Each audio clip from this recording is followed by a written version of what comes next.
Bien, hola.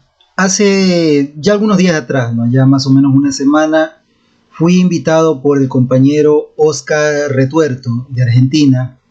Él dirige el grupo Encuentro Cultural para la Liberación. Dentro de estos, pues hacen una muy interesante labor que se llama Cátedra para la Liberación. Fui invitado como ponente ante su grupo y fui recibido muy amablemente por este para hablar de los conflictos ecológicos, económicos que existen entre las personas no integradas o semi-integradas al sistema capitalista, en este caso, o sea, haciendo un énfasis en las tribus indígenas del Amazonas, ¿no? Sobre todo el Amazonas ecuatoriano. En ese encuentro hablé un poco de un capítulo de un libro que estoy escribiendo, que ya lo tengo terminado más bien, ¿no? Que lo he presentado para que sea considerado para publicarlo, ¿no? Por un editorial y está en revisión todavía, no ha sido publicado aún, pero sí, pues, o sea, quise exponerlo, ¿no? En ese libro hago un intento de teoría, ¿no? Yo siempre he sido crítico en la academia latinoamericana, ecuatoriana, que es la que me corresponde, de que lo que se enseñan en las academias son teorías que nacieron en general en círculos académicos anglosajones. Y esas teorías no se ajustan a nuestras realidades. Esas teorías ortodoxas no tratan nuestros problemas.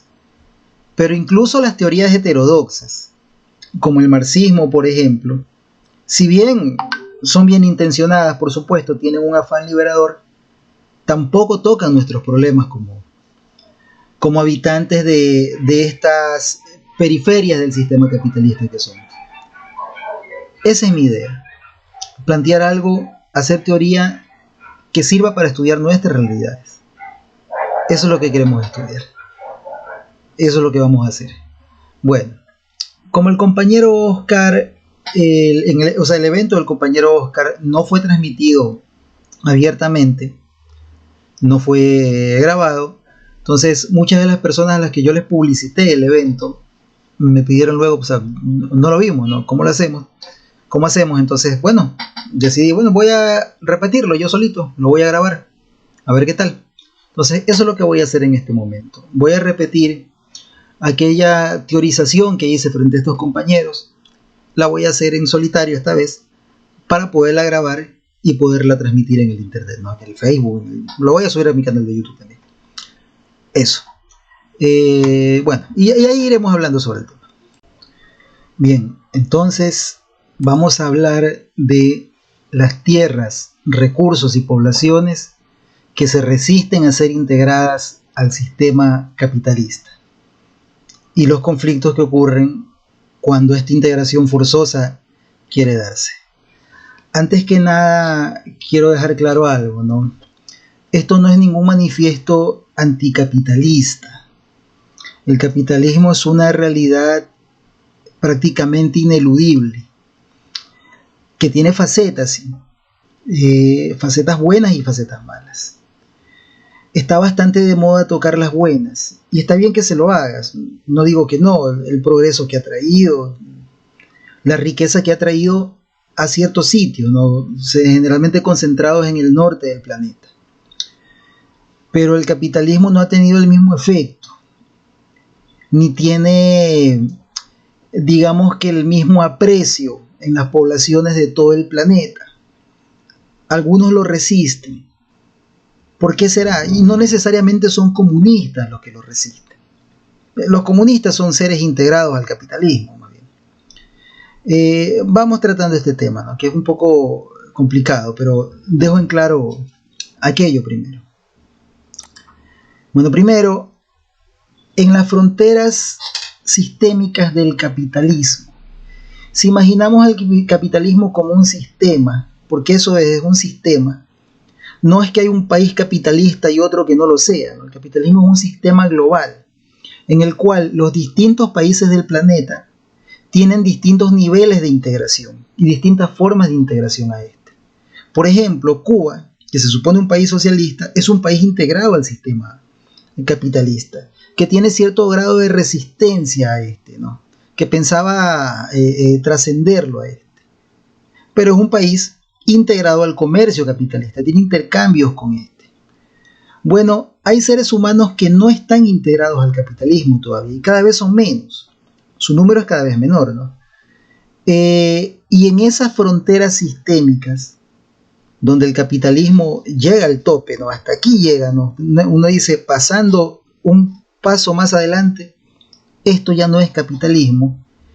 Cuando el capitalismo entra, ocurre conflicto, ocurre violencia. Ese es el principal tema del cual vamos a hablar. Entonces vamos a dar algunos ejemplos de esta violencia y luego iremos teorizando sobre ella. Para no hacer algo simplemente crónica roja, ¿no? Vamos haciendo teorías sobre esto, vamos explicando este fenómeno, tratando de encontrar una razón estructural a este fenómeno. Y por supuesto, luego, quizás no ahora, pero luego hablaremos de las posibles soluciones estructurales a este. En 1977, dos misioneros, Alejandro Lavaca e Inés Arango. Alejandro Lavaca es el sacerdote que aparece en la foto, que está con una tribu indígena no integrada al capitalismo, al menos en ese momento, estaba en proceso de integración, como se observa en sus ropajes. Bueno, pues Monseñor Alejandro Lavaca fue solicitado por algunos comuneros occidentales en el Amazonas y algunas empresas, petroleras sobre todo, para mediar en el conflicto que estaba ocurriendo entre las tribus indígenas recientemente contactadas, cuyos territorios estaban siendo penetrados por las transnacionales capitalistas. Así llega el capitalismo a estas tierras, ¿sí? Ojo, muchos dicen, el capitalismo donde va saca de la pobreza a la gente, le entrega propiedad. Sí, bueno, habrá lugares en que sí, sin ninguna duda. Pero acá no es que llega el capitalismo, llega a la selva amazónica y empieza a repartir el activo financiero a sus habitantes. Más bien al revés, hay un proceso de enajenación. La apropiación es para el sistema, no para estos habitantes. O sea, son enajenados de su tierra, de su territorio, ¿sí? No es que llegan a convertirlos en el lobo de Wall Street, no, a regalarles acciones, integres, aquí les damos Bitcoin, usted va a ser accionista de Chevron de aquí en adelante porque esta es su tierra. No, eso no va a ocurrir. En general no va a ocurrir aquello. Y, si ahora no ocurren, en estos tiempos en los que nos estamos refiriendo, peor. En el 77, por los 70 comienza en el Ecuador la penetración de las empresas petroleras, empiezan a cavar pozos. Entonces los líderes indígenas de reciente contacto empiezan a darse cuenta, pues, de que tienen un enemigo dentro, de que las perforadoras entran en su territorio, lo contaminan, lo ensucian, les impiden el paso, espantan los animales. Entonces estas personas atacaban los campamentos petroleros. Y hubo muertes, mataron en algunos casos a algunos de los petroleros y madereros occidentales, no ecuatorianos, no blancos y mestizos, pues, que penetraban a la selva. Hubo balaceras con el ejército participando, en helicópteros, con madereros con rifles, muerte, hubo violencia. Entonces Alejandro Lavaca, sin ninguna duda, con muy buena intención, quiere mediar en este conflicto. Tenía cierto grado de afinidad con ya elementos contactados en la selva. Pero terminó lanceado. Él y su acompañante, la monja Inés Arango, terminan atravesados por lanzas. Este es uno de los desenlaces trágicos que tuvieron muchos de estos conflictos. ¿Por qué lo hicieron? ¿Qué expresaban los líderes tribales, ¿no? ¿Cuál era su razón para esta violencia, por decirlo así? Si uno lo ve desde el punto de vista occidentales, no lo va a entender. Hay que tratar de meterse en las cabezas de ellos, ¿no? Hay que preguntarles, obviamente, ¿no? Y ahí están los testimonios de quienes preguntaron. Estos líderes expresaban que los ruidos de las perforadoras petroleras estaban espantando los animales de caza y estaban disminuyendo su acceso a alimentos. Por esa razón asaltaban los campamentos petroleros y robaban la comida y la ropa de los trabajadores petroleros. Verá, no es el ruido, o sea, no lo juzgue como el ruido que le pone su vecino, que pone reggaetón a todo volumen y lo fastidia, ¿no? Usted dice, pero eso no es motivo para darle bala a nadie, ¿no? Para matar a nadie, para atravesarle una lanza, sí, pero no en la ciudad, pues no, es que estamos hablando de otro fenómeno, un fenómeno que afectaba la reproducción de la vida, el estilo de vida de este tipo de pobladores que eran cazadores, su economía era cazadora recolectora, pues, ¿no? Evidentemente eran afectados. Eso fue en el 77. Varias décadas después, ya con este evento olvidado, ocurre algo muy parecido. En el 2009 hay una nueva masacre de colonos en la Amazonía ecuatoriana, también ejecutada por tribus locales. Y cuando argumentan qué pasó, les preguntan, bueno, pues dicen que los ruidos de los generadores de energía eléctrica de la compañía china Petrooriental, ya no compañías estadounidenses y europeas, ahora una china, ¿sí?, molestaba a los indígenas Tagaeri y Taromenane en la selva, quienes pues emprendieron un ataque matando una familia de colonos a punta de lanza. Para nada es justificar, no estoy justificando estos actos, estoy tratando de encontrarles una explicación sistémica, ¿sí? Vamos a hablar de otros actos de violencia, incluso más crudos que aquello. Le pongo estos dos porque me parecen ejemplares en el sentido de que sirven como ejemplo, ¿no?, para argumentar qué es lo que pasa cuando se encuentran las transnacionales capitalistas con estos seres no integrados al capitalismo que hacen un uso distinto del espacio y de los recursos, que siempre va a ser afectado cuando penetra este nuevo tipo de producción que no conocen y al menos al inicio lo resisten. Verá, siempre el choque entre las extractoras capitalistas occidentales y los nativos genera violencia, distintos tipos de violencia, no necesariamente violencia mortal, pero genera violencia. En el 2017, por ponerle uno de los pocos de los miles de ejemplos que en verdad existen, hubo el asesinato de 10 miembros de una tribu no contactada. Si mal no recuerdo, esto fue en Brasil y se presume a manos de mineros ilegales y de buscadores de oro. Y así hay montones de tribus completas enterradas en la selva, en casos que jamás se reportaron, que solo se sabe por el testimonio de alguien que en alguna cantina lo contó.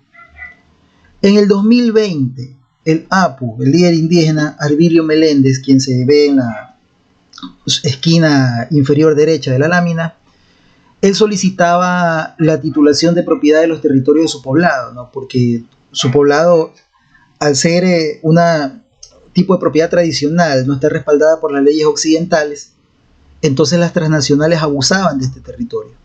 Él quería que las leyes occidentales reconozcan a este, como por ejemplo en el Ecuador ha pasado con el pueblo Sarayaco, ¿no?, cuyo territorio es reconocido. Buscaba algo parecido a Arbilio Meléndez. Fue asesinado en las selvas de Perú por buscar esto. Y el más conocido de estos casos de asesinatos a líderes sociales, de ese tema estamos hablando en este momento, fue Chico Méndez, ¿no?, que es famoso por la canción que le dedicó Maná, ¿no? Sí la tienen que haber escuchado, ¿no?, Cuando los ángeles lloran. Bueno, los que no lo sepan, es dedicada a este señor que está en la esquina superior derecha de la lámina. Él es Chico Méndez, ¿sí? Él, asimismo, ¿no?, era un defensor del medio ambiente, de la selva. En el 88 muere asesinado. Pocos días antes de su muerte, sus últimas palabras registradas fueron estas. Están en amarillo.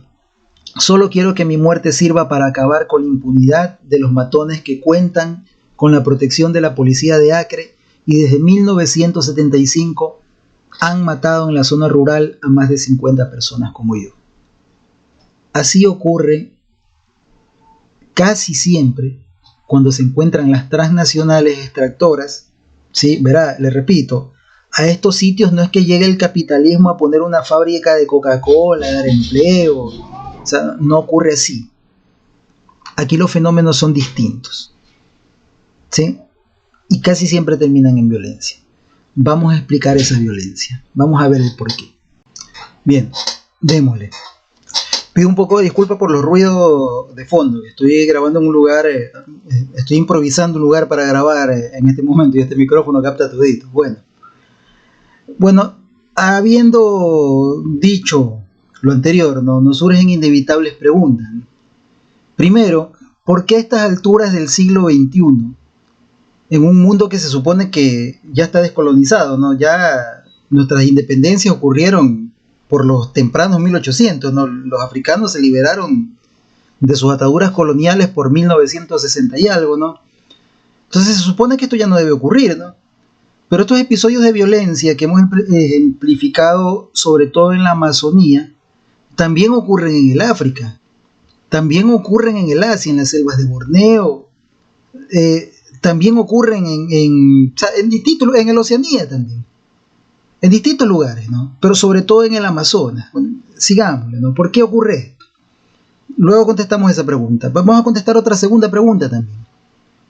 Estos conflictos tienen algo que ver, estos conflictos que ocurren en el interior de las selvas amazónicas y de las llanuras africanas, de las cordilleras andinas, tienen algo que ver con lo que sucede en las muy lejanas oficinas de las compañías financieras de Nueva York, las que abastecen con capitales a las empresas extractoras. Fíjese, interesante el tema, ¿no? ¿Tiene algo que ver? Pues, sí tiene que ver, ya vamos a contestar el porqué. Tercera pregunta. ¿Estos conflictos están provocados por alguna causa estructural e inevitable que surja de alguna dinámica del sistema capitalista? Pues la respuesta va a ser sí también. Y ya vamos a desarrollar esta respuesta.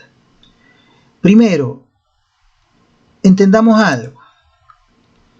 El capitalismo es un sistema estructuralmente expansivo. La acumulación de capitales así lo exige. Es el sistema más dinámico productivamente que ha conocido el ser humano. Es a la vez el más expansivo de todo. Tuvo una expansión rapidísima. En pocos siglos se ha tomado casi todo el planeta entero y ha derrotado a todo sistema alternativo que se le ha enfrentado. A todos prácticamente. El capitalismo es estructuralmente expansivo porque tiende a acumular capitales. Y vamos a usar esta variante que le estoy señalando aquí en rojo de la ecuación marxista de la acumulación de capitales, ¿no? Esta variante le llaman la fórmula de la reproducción mercantil, ¿no? Nos dice que mercancía M se convierte en dinero cuando se vende, y entonces esto se convierte en mercancía incrementada, mercancía con la rayita arriba, ¿no? Como una tilde. ¿Sí? Así funciona la reproducción mercantil. Usted tiene una mercancía, te la vende, te produjo algo, lo vende, con el dinero que obtuvo, obtiene más capacidad productiva para seguir produciendo. Por lo tanto, el capitalismo funciona así, reproduce mercancías, y por supuesto esto genera riqueza. Nosotros tenemos acceso, por ejemplo, a la camiseta que llevo puesta, al computador en el cual estoy grabando este tema, a este micrófono que estoy usando, que capta todos los ruidos, incluso los que me entran por la ventana del cuarto en que estoy. Y todo eso es, digamos, que la magia del capitalismo, ¿no? Acumula.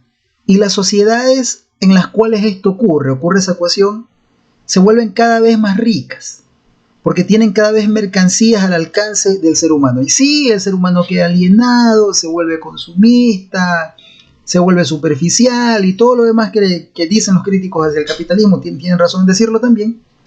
Pero de que esto ocurre, o sea, el capitalismo genera mayor acumulación de capitales, mayor capacidad de producción de mercancías, y por lo tanto genera mayor disfrute, de ese estilo de disfrute, para el ser humano. Pero fíjense en algo.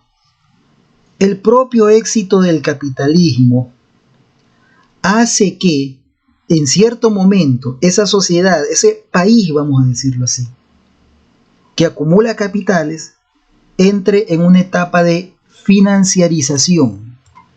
Ya vamos a hablar de esto. Primero tenemos que rapidito darle un concepto. El capitalismo siempre trabaja, en sus distintas etapas históricas, trabaja con un centro hegemónico, un territorio. No necesariamente es un país, pero un territorio que es el centro de la acumulación, que es el mayor atractor de capitales. Según las tesis del geopolitólogo, economista y sociólogo, un genio por todos lados, fallecido hace unos pocos años, Giovanni Arrighi, para él los centros hegemónicos del capitalismo han sido Venecia, ¿sí? Ese sector, el norte de Italia, ahí comienza para él el capitalismo. Su visión es distinta a la de Marx, ¿sí? Parecida pero distinta, al menos en este aspecto. La sociología histórica de él es un poco distinta. El capitalismo comienza con este sector, el norte de Italia, y con las ciudades-estado italianas. Florencia, Venecia, las atractoras de capitales. Génova, que eran los máximos atractores que mediante el comercio, sobre todo con Oriente, un comercio que a través de la ruta de la seda que la manejaba el imperio mongol, estaba generando unos ratios de acumulación de capital muy importantes para Europa, pero sobre todo para esta partecita de Europa. ese proceso primigenio de acumulación de capitales, donde las mercancías llegaban, se convertían en dinero y luego en mercancías incrementadas, llevó a estas zonas del planeta a una etapa de financiarización, donde está la acumulación, está el éxito del capitalismo, que por su propio éxito entra en crisis. ¿Por qué? Diría uno, ¿no? ¿Cómo el éxito me va a hacer entrar en crisis? Bueno, es que recuerde que el dinero es papel, el dinero en billetes, ¿no? Incluso el dinero en oro es metal, y un simple metal, si no circula, para convertirse en dinero tiene que circular. El proceso de acumulación no puede parar, crece y crece como un tumor, ¿no? Un tumor maligno, solo crece, ¿sí? No encuentra un equilibrio, sigue creciendo, y una de las fortalezas del capitalismo es esa, solo crece, o sea, solo sabe crecer. Y cuando llega esa crisis, entonces es la crisis de sobreacumulación de capitales. Uno dice crisis, o sea, no es que esta sociedad entre qué sé yo, en caída económica por esto, ¿no? Es la crisis de sobreacumulación de capitales. El capital ya no encuentra espacio para seguir generando actividades productivas. Entonces lo exporta esa sociedad. Venecia y Génova exportaron capitales. De ahí en adelante, su proceso se convierte en esta ecuación que está aquí. D y dinero incrementado. Ya no producen mercancías. Ahora expulsan capitales afuera a otros territorios donde el capitalismo aún no ha llegado o todavía no está maduro o es incipiente, ¿sí? Y esos capitales empiezan a producir mercancía afuera y esas economías se convierten en economías emergentes.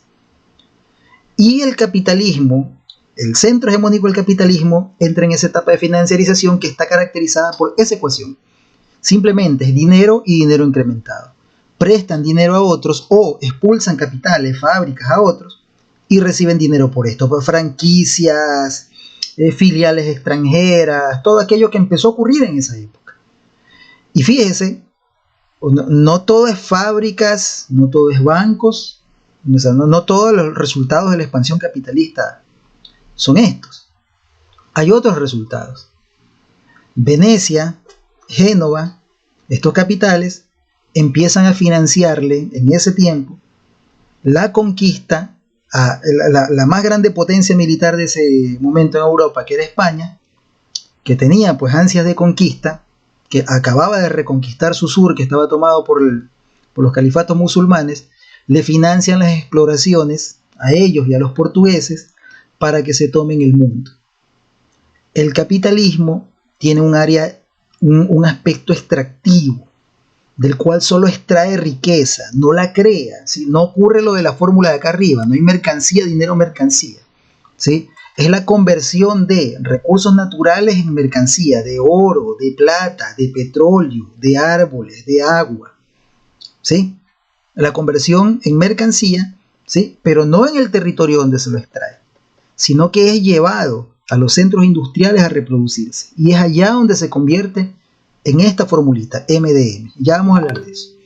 Cuando se ha llegado a esa etapa de financiarización del capitalismo, entonces el capitalismo se expande y se cambia de centro hegemónico, busca otro. Luego de Venecia, según Arrighi, el siguiente centro hegemónico del capitalismo fue Holanda, luego Inglaterra y luego los Estados Unidos. A todas estas potencias le pasó lo mismo que a Venecia. Pero cuando a los Estados Unidos le empezó a ocurrir, le está ocurriendo todavía, eso fue en los años 70, en 1970 y algo, ¿no? Cuando ya los Estados Unidos entran en esta etapa de sobreacumulación de capitales, empieza a expulsarlos hacia otras economías. Entonces algunos capitales se van para China, ¿sí? Buscando mano de obra barata, se van para el Asia. Entonces el capitalismo comienza a industrializar esas áreas. Algunas precariamente como Bangladesh, algunas pues esplendorosamente como Japón y China, ¿sí? La sobreacumulación de capitales produce industrialización y desarrollo, aunque explotación de mano de obra al inicio, por supuesto, pero produce industrialización en esas tierras, en esos territorios que algunos teóricos de la dependencia denominaron como semiperiferias. Es decir, son territorios que tienen rasgos tanto de centro, los centros son los industrializados, ¿sí? Y tanto de periferia. Las periferias son los países que solo exportan materia prima, los que son no industrializados o muy bajamente industrializados. Las semiperiferias son China, Brasil, la India, aquellos países que aportan con mano de obra barata al sistema capitalista, que no los podemos llamar desarrollados, no todavía, aunque China sí está en camino a convertirse en una economía desarrollada. No los llamamos desarrollados, pero están en un proceso de desarrollo. Algunos están en un proceso crónico de desarrollo que no termina nunca, como Brasil, no termina jamás de industrializarse Brasil, o como México. Esas economías se industrializan, pero esa expansión del capitalismo que provoca industrialización en países como China, cuando llega a las periferias, como la nuestra, lo que provoca es subdesarrollo, profundización del subdesarrollo y conflictos ecológicos. ¿Por qué? Porque acá esos capitales excedentes llegan, pero a buscar la materia prima para extraerla y convertirla en mercancías en las economías que se están industrializando como China. Eso es lo que está ocurriendo en esta etapa del financiarismo capitalista, en la etapa en que Estados Unidos ha entrado en su etapa financiarista. Estados Unidos está transmitiendo sus capitales a todo el planeta, sobre todo a China, o sea, todo el occidente está en una etapa de financiarización, está transmitiendo a China, al Asia, estos capitales, y el Asia se está industrializando. Mientras economías como la nuestra se están reprimarizando. Y puede usted revisar las estadísticas para que vea que no estoy loco. En nuestro caso, más bien hemos perdido porcentaje de industrialización respecto a los que teníamos antes. Y esto ocurre con gobiernos de izquierda, de derecha, de lo que sea. No tiene que ver con eso, ¿sí? No tiene que ver con que sea de izquierda o de derecha el gobernante. Esto es un proceso casi ineludible. Por esa razón hay la necesidad de teorizar esto, para observarlo desde un punto de vista macro, ¿no? Para observarlo desde su estructura, no desde los deseos personales de los políticos o de los que generan los discursos. Así expande el capitalismo su centro y también su periferia. Resumidito, veámoslo. Verá, el capitalismo central, los centros operan con esta ecuación. Convierten el dinero en mercancías y este se convierte en más dinero, en dinero incrementado. Este es un ciclo sistémico de acumulación. Esta es la fórmula marxista de la acumulación de capitales. Luego entran en una etapa de financiarización, donde toman ese dinero incrementado, D con la rayita, y lo convierten en D con dos rayitas. O sea, lo convierten en dinero aún más incrementado, más grande, lo hacen crecer más. ¿Cómo lo hacen crecer más si ya empiezan a abandonar, a dejar de ser los centros industriales que antes eran, como le pasó a Inglaterra también en su momento? Pues bueno, sin abandonar del todo la industrialización, lo que hacen es pasar una buena parte de esta, o la parte principal de esta, a las economías emergentes. Lo pasan al capitalismo semiperiférico, como China. Allá ese dinero incrementado se convierte en mercancías y luego se convierte en el dinero doblemente incrementado que estaba acá, ¿sí? Que regresa pues por franquicias, por tasas de interés, por derechos y todo lo demás, derechos de patente y todo eso, regresa al capitalismo central. Pero en el capitalismo semiperiférico ocurre entonces el proceso de reproducción mercantil. La mercancía se convierte en dinero y luego se convierte en mercancía incrementada. Y entonces ocurre un proceso de capitalización de la semiperiferia. Se capitaliza, se industrializa y se desarrolla. Es lo que le está ocurriendo a China. Es lo que le está ocurriendo a India en buena medida, es lo que le está ocurriendo a Vietnam, a Tailandia le va a empezar a ocurrir por lo que parece, y le ocurrió a Japón y le está ocurriendo a buena parte de las economías semiperiféricas. Pero acá en el capitalismo periférico, los exportadores de materias primas, lo que ocurre es esto. Continúa el proceso de acumulación, ese dinero incrementado viene a convertirse en mercancías y regresa al capitalismo central convertido en dinero doblemente incrementado. El problema es que aquí en la periferia la ecuación viene así. Mercancía, entra dinero para nosotros, pero hay mercancía decrementada, no se incrementa la mercancía. Para nosotros ocurre un proceso de descapitalización. ¿Por qué? Porque no es lo mismo producir petróleo que motocicletas. Si las motocicletas chinas, o sea, si hay un pedido inmenso de motocicletas chinas, China al venderlas, el resultado de esa venta va a ser la ampliación de su capacidad de producir motocicletas. Hay una capitalización, la fábrica se agranda, se compran más máquinas, la tecnología se incrementa, los desarrolladores de diseño pues ven nuevas mercancías y todo lo demás, o sea, se les ocurre hacer nuevas mercancías. En cambio el petróleo no, pues el petróleo no se puede reproducir, ni el cobre, ni el oro, ni el bronce, ni el gas, simplemente se extrae. Se lo reproduce la naturaleza en procesos de miles, de cientos de miles, de millones de años en algunos casos. Por lo tanto, cuando en nuestro caso exportamos mercancías porque nos llega el proceso de financiarización capitalista a nosotros y nos eleva la demanda, nosotros lo que hacemos es descapitalizarnos. Por eso en la periferia cada vez más se va ampliando el área de extracción. Se acaba el petróleo en un sitio, pues ahora hay que penetrar más selva adentro, porque el pozo, ¿sí?, es distinto a la fábrica de motocicletas china, le repito. En China la fábrica va a ser cada vez más grande y más productiva, mientras más exporte. El pozo petrolero en el Ecuador, la fábrica de petróleo, va a estar cada vez más seca, cada vez más pobre. Su capacidad de producir petróleo es menor, ¿sí? Esa diferencia estructural entre centros y periferias no ha sido estudiada ni por marxistas, o muy brevemente por marxistas, ni por teóricos de la dependencia, o muy brevemente por teóricos de la dependencia, y peor aún por los teóricos anglosajones. Esa es mi idea al estudiar esto. Estoy tratando de hacerlo lo más corto posible, espero no aburrir. Sigámosle. Por esta razón, en las periferias, ese proceso de descapitalización las lleva a seguir explorando tierra adentro, eternamente, y seguirse topando con los no integrados. Esa expansión sobre los no integrados es la forma que tiene el colonialismo del siglo XXI. No es verdad que el colonialismo ha terminado. Terminó esa fase del colonialismo que conocíamos los soldados coloniales con uniformes rojos, con los sombreros y los fusiles de un solo tiro. Esa etapa terminó. Estamos en otra. Es más, las conquistas ya ni nos parecen conquistas, están naturalizadas. Esos ratios de violencia, ¿no?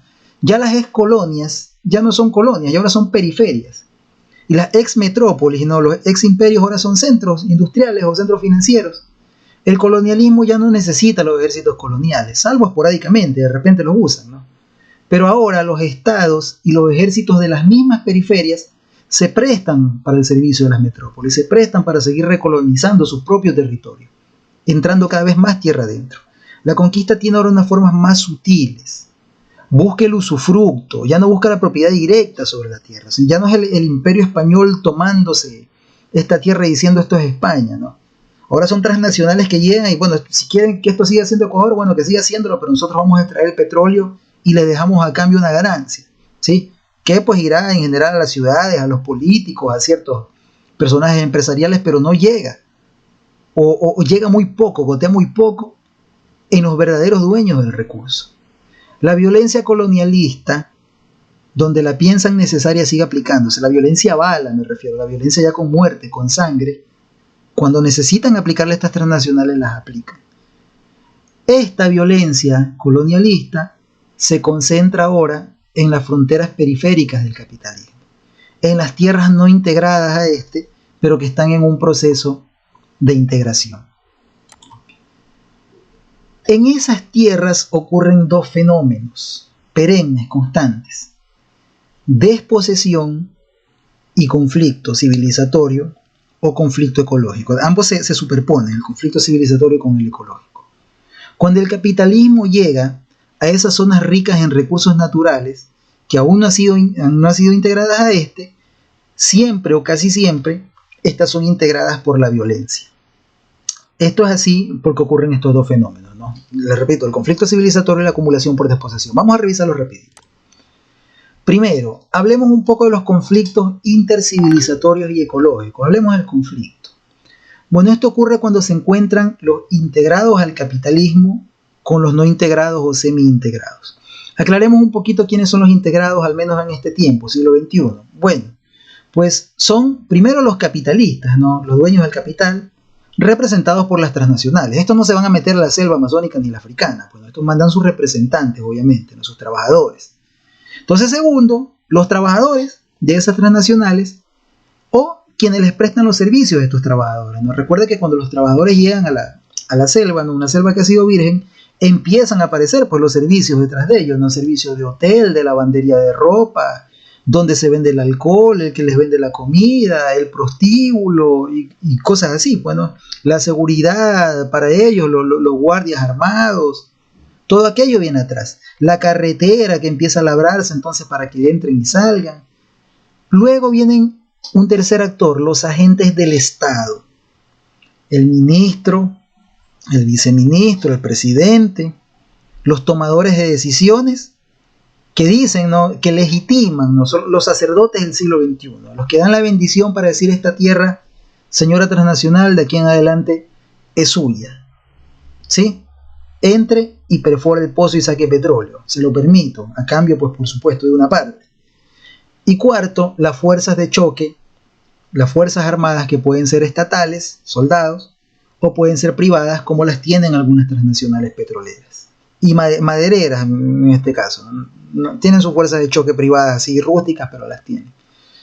Ahora, ¿quiénes son los no integrados entonces?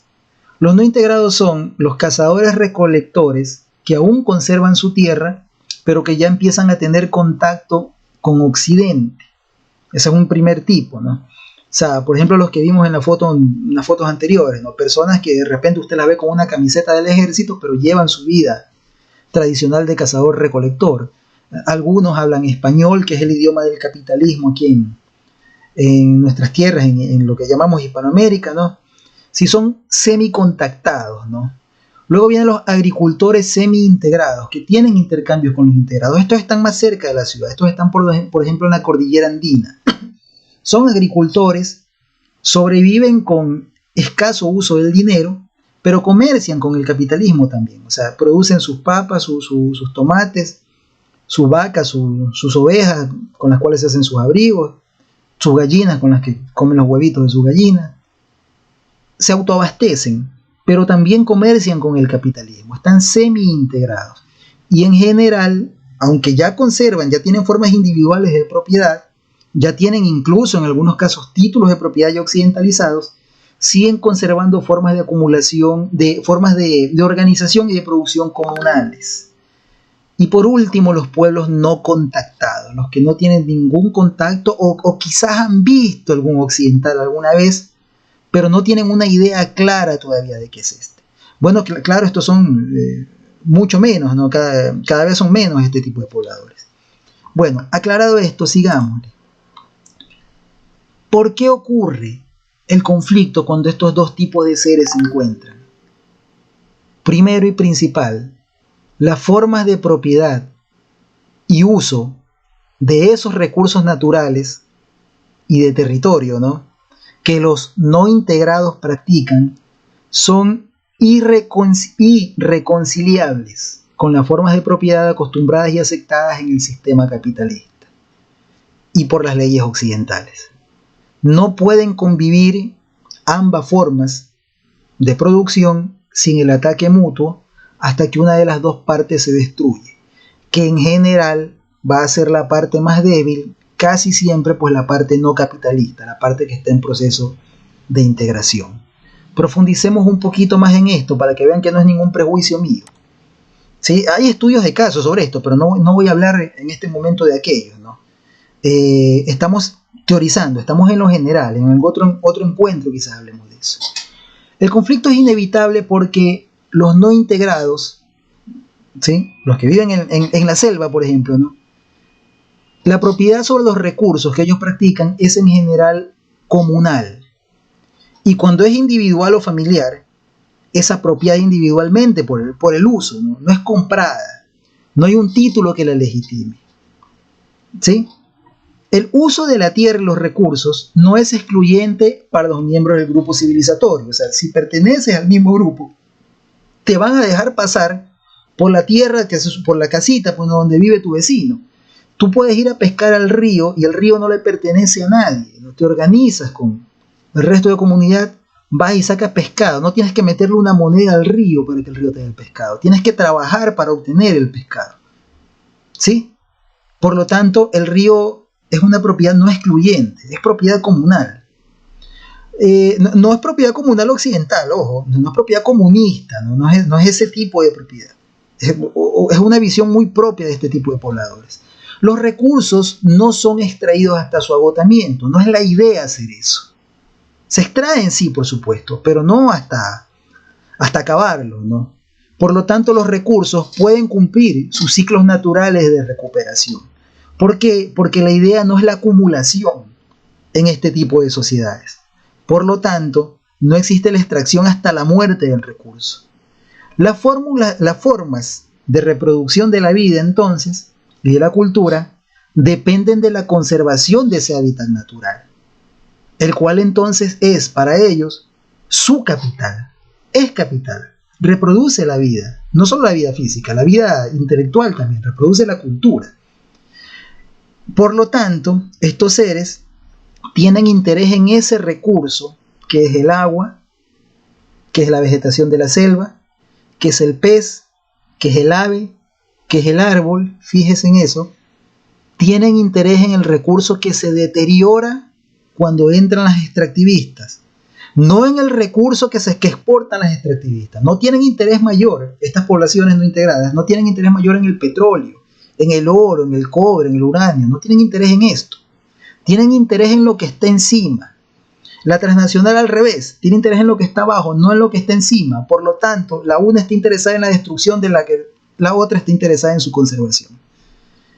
Sigamos entonces con los integrados y ahí lo analizamos mejor. Los integrados tienen una propiedad sobre los recursos, formas de propiedad que son excluyentes, parceladas, se dividen en alambradas en general, se trazan muros. Ese territorio queda vetado para quien no participe en el proceso productivo. O sea, pueden entrar los trabajadores, pueden entrar los guardias, los que van a prestar algún servicio, no los que van pasando, ¿sí? Solo los que participan en el usufructo o como mano de obra. Por lo tanto, este tipo de propiedad requiere desalojos, requiere cercas, va marcando parcelas. Y en ese tipo de producción los recursos son extraídos hasta el agotamiento, hasta que se seque el pozo. La eficiencia productiva es eso ahí. Se transgreden entonces los ciclos naturales de recuperación. Esos entonces son procesos descapitalizadores, ¿sí? Por si acaso, estos temas sí los han tratado los teóricos liberales. Uno muy interesante es cómo lo trata Murray Rothbard, ¿no? Él cree que más bien la privatización del recurso lo lleva a la conservación, ¿no? Cree que más bien el uso comunal del recurso es lo que lo lleva a este final trágico que en general tiene pues, el pedazo de selva de donde se extrae petróleo. Bueno, quizás hablemos de eso luego. Tengo mi opinión sobre aquello. De todas maneras es una tesis interesante la del tipo, no digo que no. Bueno, siguiente. Con los integrados y sus actividades la naturaleza se deteriora. ¿Sabe por qué la deterioran? Porque no tienen posibilidad de recuperar las capacidades de producción de lo que están extrayendo. Fíjese, esto es un problema estructural. Para poner un ejemplo, del mismo ejemplo, las motocicletas. En China, cuando se producen motocicletas, no se destruye la máquina que produce las motocicletas en el proceso productivo, ¿sí? Se la cuida, se la engrana, se la engrasa, se la hace descansar, se la repara. En cambio, en la extracción de petróleo, sí se destruye la máquina, se destruye el pozo. ¿Por qué se lo destruye? Pues porque no hay forma de reproducir petróleo. ¿Para qué? O sea, no tengo necesidad de cuidar el ambiente que rodea el petróleo. ¿Sí? No es que voy a cuidar este ambiente para que dentro de 4 millones de años yo vuelva a tener petróleo. En 4 millones de años estaré muerto y remuerto. Por lo tanto, no hay lógica, no hay racionalidad económica que me lleve a cuidar ese bien, ese sistema de reproducción del bien. Por lo tanto, en las periferias, las extractoras capitalistas no producen, extraen capital. ¿Sí? No se llama producir, es extracción. Y estas transnacionales tienen interés solo en el recurso que se exporta, no en el recurso que se deteriora. Por esa misma razón, por la razón anterior. Por lo tanto, no hay mayor drama en si contamino la selva. Si la ley no me lo exige, pues desbarato el mundo. Si la ley me lo exige, pues veo la forma y todo lo demás, le termino echando la culpa a un tercero, o bueno, me termino gastando millones en juicios como lo está haciendo Chevron en este momento para librarse de sus responsabilidades sobre el desbarajuste que dejó en la selva ecuatoriana. Entonces, Estas contradicciones son irreconciliables. Espero haberlas explicado bien, porque estoy tratando de resumirlas lo más. Si esto es un estudio de las contradicciones estructurales que tienen los integrados con los no integrados, para entonces poder encontrar una luz, una explicación a por qué esta relación siempre es conflictiva. Sigámosle. Uno de los dos grupos debe morir o ceder o integrarse. Obvio lo va a ser el más débil, ¿sí? Aquí le pongo uno de los ejemplos más crudos, ¿no? Los caucheros del Congo belga, ¿no? Lo que le llamaban el Congo belga, ¿no? Los colonos de Bélgica obligaban a los nativos locales a extraer los recursos naturales de su propio territorio, ya enajenados de este, trabajando como mano de obra barata, y les ponían pues en ese tiempo cuotas mínimas, ¿no? Y si no las cumplían les cortaban las manos, ¿sí? Estos trabajadores terminaban integrados a la fuerza al capitalismo, ¿sí? Así les llegó el capitalismo, ¿no? Le repito, no es que o sea, uno ve, ay, yo vi el lobo de Wall Street, eso es el capitalismo, eso será en Nueva York, ¿sí? Acá es otra cosa. En consecuencia, los no integrados solo conservan su estilo de vida si detienen el avance del capitalismo, por eso tienden a resistirlo. Y el capitalismo solo avanza si destruye ese estilo de vida. Por eso el capitalismo está interesado en homogenizarlos de alguna forma. O sea, no necesariamente es la violencia, vamos a hablar de eso.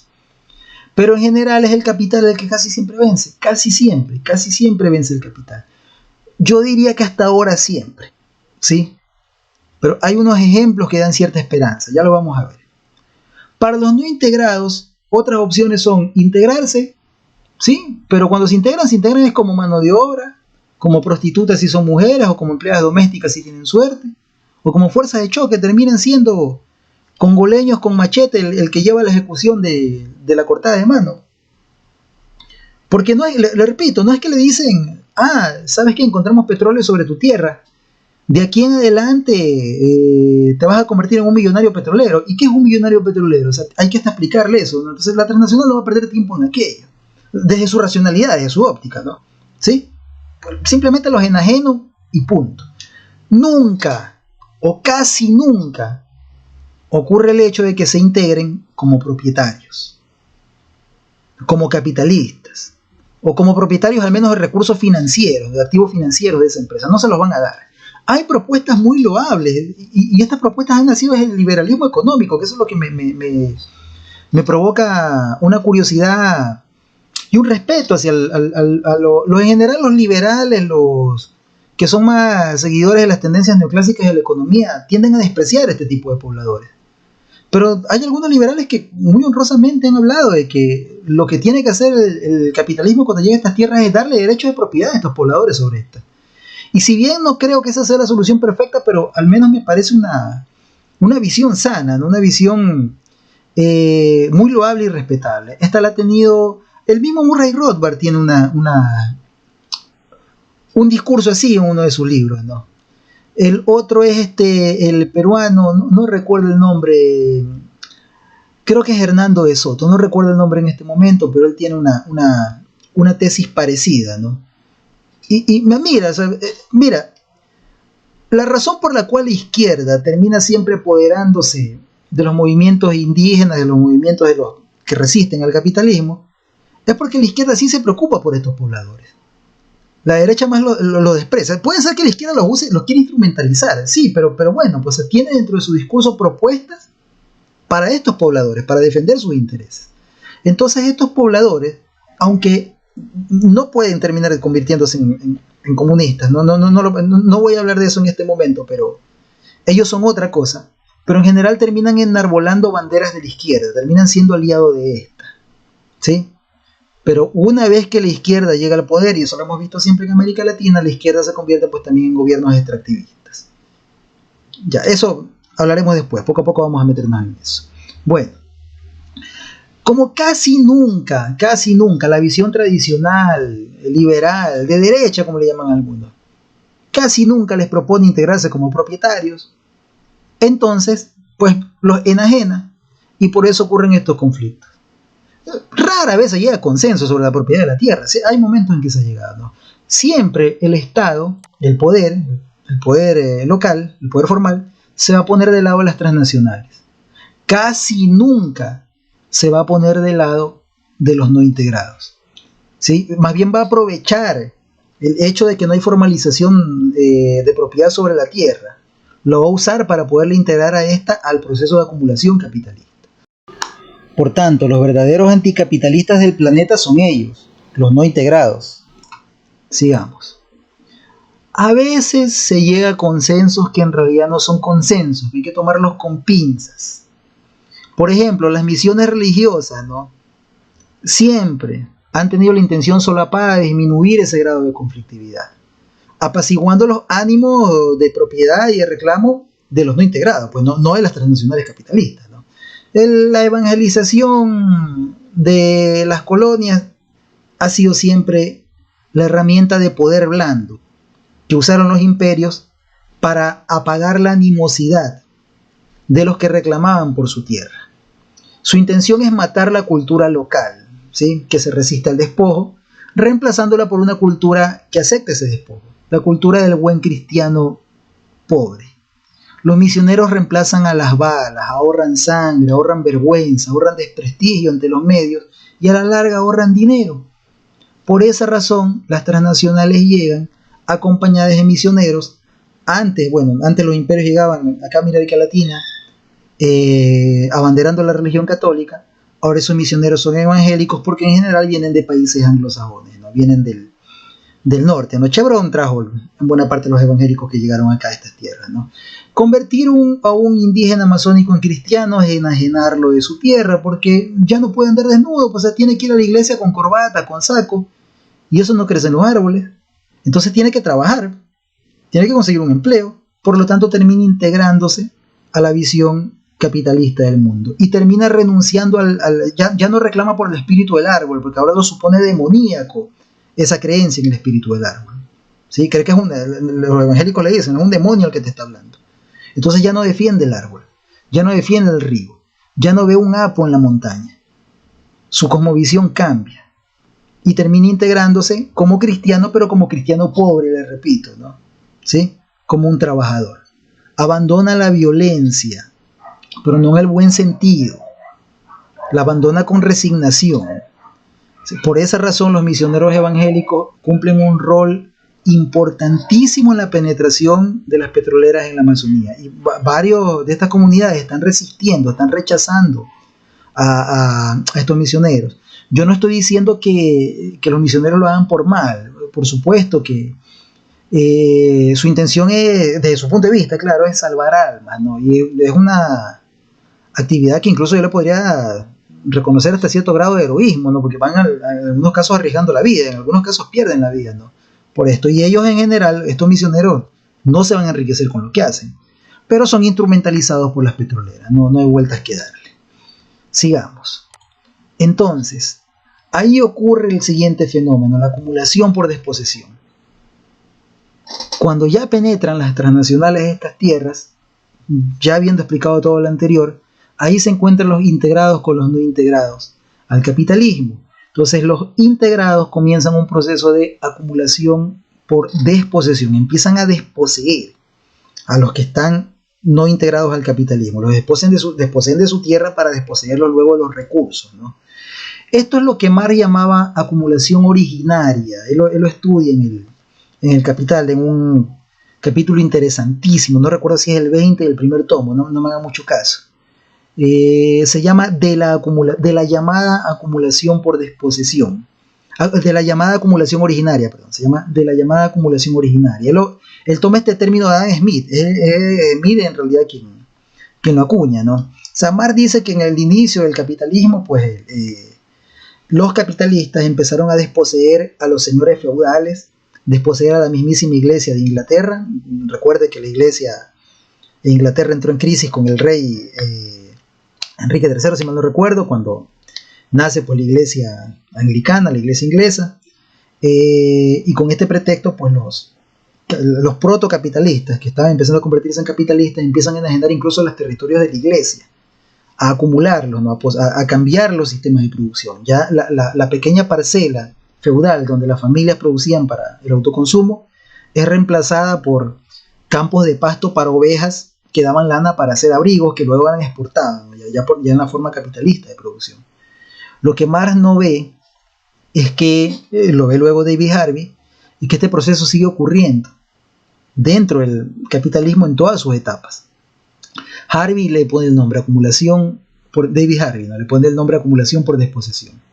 Es así como el capitalismo global expande el área de su periferia, desposeyendo.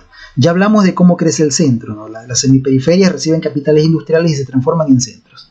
Así crece la periferia, penetrando cada vez más en áreas inexploradas para extraer recursos naturales y subdesarrollando esa área, convirtiéndola automáticamente en un área subdesarrollada, crónicamente subdesarrollada, que no va a conocer nunca el desarrollo a menos que haya una intervención de una tercera fuerza, por supuesto. Se despoja a los habitantes de los extremos exteriores del capitalismo, de su frontera, eliminándolos a sangre y fuego en algunos casos, o integrándolos como habitantes periféricos pobres. Bueno, entonces estamos hablando, fíjese, estamos hablando de algo muy importante. Estamos hablando de una dialéctica fundamental del capitalismo, pero poco conocida, poco explorada. Por tanto, esta es una dialéctica entre lo integrado y lo no integrado, así como la dialéctica marxista entre el obrero, ¿no?, el proletario y el burgués. Aquí hay una dialéctica entre los ya integrados y los no integrados. Y esa dinámica, esta dinámica en concreto, hace crecer el área de la periferia del capitalismo. Por eso era muy importante teorizarla. Esto no lo vio Marx, no lo vieron los teóricos de la dependencia latinoamericanos incluso, quizá por menosprecio, no digo que tanto así por menosprecio, eran otros tiempos, ¿no? Era otro foco de estudio el de ellos, eran geniales, no estoy diciendo que yo sé más que Marx, pues por supuesto que no, solo que Marx vivió otro tiempo, no tenía el acceso a información que yo tengo. Para empezar, yo vivo en una periferia, pues Marx no vivía en una, ¿no? Los teóricos neoclásicos son peores todavía, pues tienen un desprecio peor por los habitantes de las periferias. Ellos ven a los no integrados como pobres, ¿no? Ellos creen que el capitalismo va a llegar a salvarlos de esa pobreza. ¿Cuánto ganas al día? Yo no gano nada. Entonces ganas $0. De aquí en adelante vas a empezar a ganar $1 como trabajador petrolero, por lo tanto tu riqueza ha subido. Listo, el capitalismo te salvó de vivir en la selva. Ya, así lo ven ellos, ¿no? Ellos creen que el capitalismo llega a sacarlos de pobres. Por lo tanto, por esas carencias teóricas, hay una necesidad de hacer teoría, una teoría que estudia nuestras tierras. Recuerde que de los conceptos salen las acciones, por lo tanto los conceptos son necesarios. Era importantísimo hacer esto que estamos haciendo en este momento y espero lo estemos haciendo bien. Entonces, bien, listo. Vamos entonces a la siguiente y última parte. Ya hablamos la teoría, vamos a ubicar dónde están estas tierras y vamos a tratar estas tierras en integración y vamos a tratar de medir ese proceso de integración y el conflicto que en él ocurre. Ya vamos. Bien, le seguimos. Ahora vamos a hablar de dónde están estas tierras y poblaciones en proceso de integración y resistencia. Vamos a comprobar que existen. Primero, no voy a detenerme en estos detalles porque si no se me hace larguísima la charla, pero a través de la información que me proporcionó el Environmental Justice Atlas, el mapa de justicia ambiental, que recoge los conflictos ecológicos del planeta, de todo el planeta, tiene un registro muy interesante sobre esto. Yo recogí los registros de 2020 y pude hacer este mapa mío. Este mapa me indica, cada punto en el mapa es un conflicto ecológico, económico, que existe entre tribus indígenas, tribus locales, no integradas o semi-integradas al capitalismo, alguna transnacional capitalista o estado capitalista, y este conflicto además está provocado por extracción de minerales no combustibles, oro, bronce, cobre, uranio, todo aquello, bronce no se extrae de la tierra, oro, cobre, uranio, todo aquello, bronce es una aleación. Está provocado también por minerales combustibles, petróleo, gas, productos energéticos, ¿no?, carbón, o por biomasa. Por ejemplo, soya, ¿no? Cuando se siembra soya en el Amazonas y por sembrar esta soya se deforesta. Estos conflictos, fíjese usted, forman lo que llamaríamos conflictos ecológicos producidos por acumulación por desposesión. Aquí está ocurriendo descapitalización en estas sociedades. Y sí, hay unos que se benefician, pues algunos miembros de esa sociedad se benefician de aquello, bueno, por supuesto, si no, no ocurriera. Es los miembros que tienen el poder para hacerlo. Pero los miembros que habitan, los miembros de estas sociedades que habitan esos territorios, no se benefician, reciben el conflicto, la violencia. Y si usted se fija, este tipo de conflictos se hiperconcentran en América Latina. Mire el mapa. Sobre todo en el área cercana al Pacífico. Fíjese que Sudamérica está plagada de estos conflictos. La cordillera de los Andes está muy fuerte afectada por este tipo fuertemente afectada por este tipo de conflictividad. Fíjese que el Amazonas es muy fuertemente afectado por aquello. Fíjese que en el África, el área tropical del África, fíjese, ¿sí? Está muy afectada por este conflicto, aunque un poco menos que América Latina. La India es un país particularmente afectado por esto, porque no todos los habitantes de la India están integrados al capitalismo. Un país bastante peculiar la India. Y fíjese que también existe en el sudeste asiático, ¿no? Como le decía, hay conflictos por la siembra de palma, para extraer la palma africana para hacer el aceite, los aceites que llevan las pastas de dientes, los detergentes, todo aquello de deforestación, enajenación de tierra. Y mire que también los hay en Estados Unidos, donde también existen tribus locales todavía que persisten, cuyos territorios han sido enajenados o son afectados por alguna transnacional. Y también existe en el Canadá. Pero se hiperconcentra, repito, en América Latina este fenómeno. Mire, bueno, es lo mismo, solo que a color, para que sea muy bonito. Estos son los 26 países con... Tuve que crearme un índice para esto, ¿no? Para poder tener una medición concreta, matemática, ¿no? Sobre aquello. No voy a entrar en el detalle sobre esto, sería demasiado largo, pero me creé un índice. Vamos a crear un índice sobre esto para poderlo medir. Entonces, país por país, el que tiene mayor cantidad de conflictos por desposesión, así yo le llamo, ¿no? Esto es le llamé el índice de conflictividad de desposesión, para así poder medir esta problemática.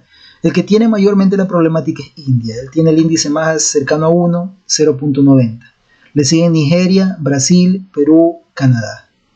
Países ricos en recursos naturales. Como la charla lo hice para personas, yo que soy ecuatoriano y algunos amigos argentinos, pues señalé en rojo Ecuador y Argentina, que son el 10º y el 11º país más afectado por esta problemática. Pero si usted se fija, esta problemática es más frecuente en los países de América Latina, aunque India tenga pues el mayor, sea el país más afectado. Está Chile, está Venezuela, están todos estos, ¿no? Mire que están los Estados Unidos también, el centro hegemónico, ¿sí? Siendo un centro, no siendo necesariamente una periferia, o sea, lo que me indica que este fenómeno no es exclusivo de las periferias. Sí, ocurre más en las periferias, por supuesto, pero también ocurre en los centros. Entonces, bien, si ya lo dividimos por zona geográfica, ¿no? Porque recuerde que el país es una división política, no es geográfica, sí, pero es más política que geográfica. Si ya lo dividimos por gran área geográfico, poblacional, cultural del planeta, la más afectada es América Latina. El 43% de los conflictos de este tipo, casi la mitad de los conflictos de este tipo del planeta, se concentran en América Latina. Y la siguiente región más afectada es África, con 18%. Es el colonialismo la raíz de este problema. Si no, no nos darían estos resultados. América Latina y África, las dos víctimas más fuertes del colonialismo europeo en siglos anteriores, quedaron con esa estructura, que las independencias no las destruyeron, no las cambiaron, no las reformaron. Continuaron con la misma estructura. En algunos casos los independentistas profundizaron esta estructura. En la mayoría de los casos lo hicieron. Esta estructura periférica enajenante, ¿no? que excluye a los habitantes que no están integrados al sistema capitalista, y a los que están integrados los explota, ¿sí? Yo le repito, esto no es un manifiesto anticapitalista lo que estoy haciendo, estamos estudiando el capitalismo, estamos hablando de mostrando que no todo es rosas dentro de este, que sí, está bien, China se está desarrollando, no vamos a decir que no, sí, hay países en que sí, pero nosotros tenemos un problema en las periferias, y ese problema primero hay que reconocerlo para entonces juzgarlo. Sí, yo no estoy diciendo, no, alto al capitalismo. Yo lo que estoy diciendo, lo que trato de decir con esto, que nosotros necesitamos un proceso de acumulación propio. El capitalismo es irresistible, pero recibámoslo de buena manera. Necesitamos industrializar nuestros recursos, como lo está haciendo ¿quién? El hermano pueblo de Bolivia, que está empezando a construir automóviles eléctricos con su litio. Y eso debe ser respetando los territorios de estas poblaciones, llegando a acuerdos pero acuerdos de verdad, no evangelizándolos, llegando a acuerdos. Y que en esos acuerdos ellos digan, sí, yo permito que se saque esto de mi territorio siempre y cuando se me respete esto. ¿Sí? Y si ellos dicen no, pues entonces no, porque el territorio es de ellos. Pero de eso hablaremos después, porque se hace demasiado largo la charlita. Esto es lo mismo, no solo que para verlo de forma gráfica, ¿no? Para demostrar que en América Latina las columnas son más largas, ¿no? Esos son los conflictos. Mire, los conflictos en negro, la columna en negro, los conflictos provocados por minerales combustibles, minerales no combustibles, o sea, combustibles fósiles y biomasa. Latinoamérica es la más afectada por aquello. Soya, petróleo, oro, cobre, todo lo demás. El que está en gris, no en gris un poco más oscuro, pues son los conflictos provocados por los mismos recursos naturales, pero que involucran a la población indígena. ¿Por qué? Porque eso significa que hay resistencia, ¿sí? Hay una cultura no integrada o semi-integrada que esté resistiendo la entrada del capitalismo. No es necesario que ellos teoricen sobre esto, no es necesario que sean marxistas, no es esa la idea, repito, ¿no? Si jamás en su vida han escuchado la palabra marxismo ni comunismo, no es eso lo que se les ha metido en las mentes, ¿no? Como creen algunos, están manipulados por la izquierda, por los comunistas. No es eso. Aquí hay un problema estructural que nace solito, que la izquierda, le repito, aproveche, ¿no? Para ganar adeptos, aproveche estos conflictos y quiera sumarse a estas luchas. Por un lado, bien que lo hagan, ¿no? ¿Sí? Que la izquierda lo haga es otra cosa. La izquierda como sea occidental. La izquierda, como la conocemos, es un producto del capitalismo. Esto es otro fenómeno del que estamos hablando. Y bueno, y lo que está en gris más claro son los conflictos ecológicos totales, producidos por todos, o sea, los conflictos ecológicos que están, en los cuales están combatiendo incluso los integrados al capitalismo, ¿no? O sea, de repente, qué sé yo, personas que ya viven en la ciudad y todo, pero ven contaminada el agua, tienen contaminada el agua potable por alguna transnacional. Entonces ellos también resisten al capitalismo, pero ya están integrados, ¿no? También ocurren ese tipo de conflictos y también es Latinoamérica la más afectada por esto. Entonces vamos a llegar a conclusiones para no hacerla demasiado larga. Esto es profundísimo, yo esto lo estoy teorizando como decía, ¿no? en el libro que espero pronto salga publicado. Yo ya lo tengo escrito, yo ya lo entregué a la editorial. Si la editorial así lo decide, pues tendré que hacer algunos cambios. Si decide no publicarlo, pues bueno, tendré que buscar otro editorial. Así es este proceso. Yo había publicado artículos y cosas así, estoy tras que es, digamos, que el proyecto más ambicioso que he tenido hasta ahorita. No solo teorizo esto, teorizo otras cosas también, ¿no? Pero este tema en concreto, como le digo, ¿no? Porque fui invitado por mi amigo Oscar Rogelio Retuerto para exponerlo, pues entonces, y como algunas personas pues les interesó, pues he tratado de grabarlo, estoy grabándolo para subirlo y así poderlo compartir. Apenas yo tenga ese trabajo, pues lo publicitaré por estos mismos medios con la humildad de rigor, ¿no? Con el alcance que tiene, con el alcance que tengo. Entonces bien, conclusiones. Primero, los conflictos en las fronteras periféricas del capitalismo están provocados por el avance de los capitales excedentes sobre estas periferias. Esto es un problema recurrente en el capitalismo que se agrava cuando el centro hegemónico llega a su etapa de financiarización, como dijimos, que es la última etapa de su hegemonía. Y los Estados Unidos, el actual centro hegemónico, ya entró en esa etapa de fin de su hegemonía.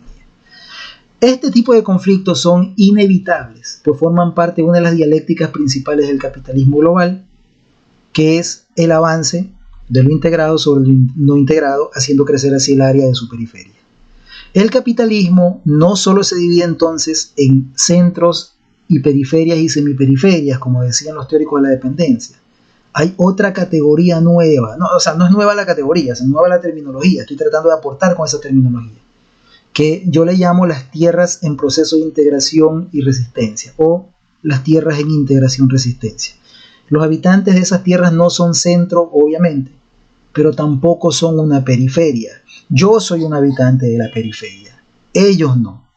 Ellos son seres humanos y tierras, ¿no? Y recursos que están en un proceso de integración y que lo están resistiendo.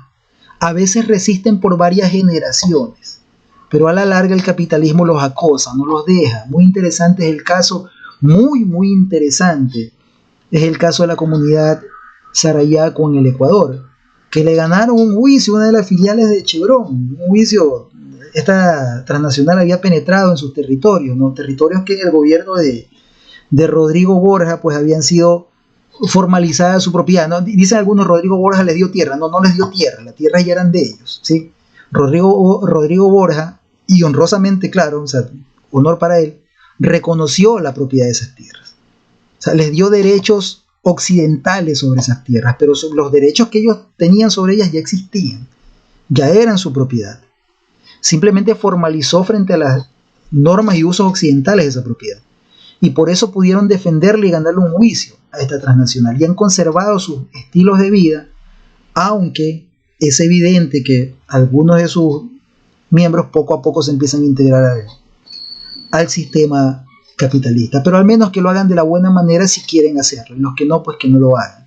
Ese es un caso interesantísimo, muy, muy honroso, el cual lo he conocido por varias amistades que tengo, ¿no?